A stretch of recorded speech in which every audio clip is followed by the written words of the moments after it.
নমস্কার বন্ধুরা, আজকে আপনাদের গল্প শোনাবো মহানায়ক উত্তম কুমার নিজের জন্মদিনে একটি মৃত্যু দৃশ্যের অভিনয় করেছিলেন এবং কি অসাধারণ অভিনয় করেছিলেন সেই গল্প।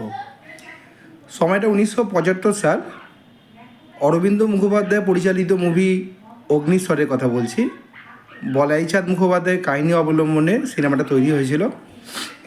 তো সিনেমাটা নিয়ে পরিচালক এবং উত্তম কুমার দুজনেই খুব আশাবাদী ছিলেন এবং সিনেমাটার জন্য প্রচণ্ড পরিশ্রমও করছিলেন। সিনেমায় শ্যুট দিয়েছিলেন সবকটা গানেই হেমন্ত মুখোপাধ্যায়। এমতো অবস্থায় শ্যুটিং চলছে, বেশ কিছুটা শ্যুটিং হয়েও গেছে। এদিকে উত্তম কুমারের বার্থডে এসে গেছে, মানে 3রা সেপ্টেম্বরের কথা বলছি। তো ফ্লোরের সবার আবেদন যে আজকে শ্যুটিংটা যদি একটু তাড়াতাড়ি করা যায়, শেষ করা যায় আর কি, তাহলে মহানায়কের জন্মদিনটা পালন করা যায়। এই কথা উত্তম কুমারের কানে গেছে।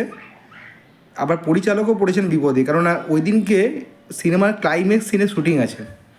তো উত্তম কুমার জানতে পেরে পরিষ্কার জানালেন, না, আমার জন্মদিনের জন্য শ্যুটিংয়ে কোনো রকম ব্যাঘাত হবে না, পুরো শ্যুটিংই হবে এবং নর্মাল শিডিউল অনুযায়ী হবে। তাই হলোও তাই। মৃত্যু দৃশ্যে অসাধারণ অভিনয় করলেন। মনে পড়ছে সেই সিনটার কথা, দোরগোড়ায় হোঁচট খেয়ে পড়লেন, আর ব্যাকগ্রাউন্ডে হেমন্ত মুখোপাধ্যায়ের সেই গান, ধনু ধান্যে পুষ্পে ভরা আমাদের এই বসুন্ধরা।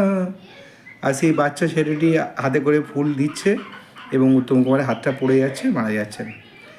কি অসম্ভব ডেডিকেশান, যেখানে কোনো বাধা হতে পারে না, সেটা জন্মদিনই হোক না কেন। নিজের কাজের আগে কোনো কিছুকেই প্রাধান্য দিতেন না, সেই কারণেই হয়তো এই সমস্ত অসম্ভব জনপ্রিয় সিনেমাগুলো তৈরি হতে পেরেছিল। যাই হোক বন্ধুরা, যদি ভালো লাগে গল্পটা, প্লিজ ভিডিওটা একটু লাইক করে দেবেন আর চ্যানেলটা একটু সাবস্ক্রাইব করবেন। কালকে নতুন একটা গানের গল্প নিয়ে ফিরে আসছি।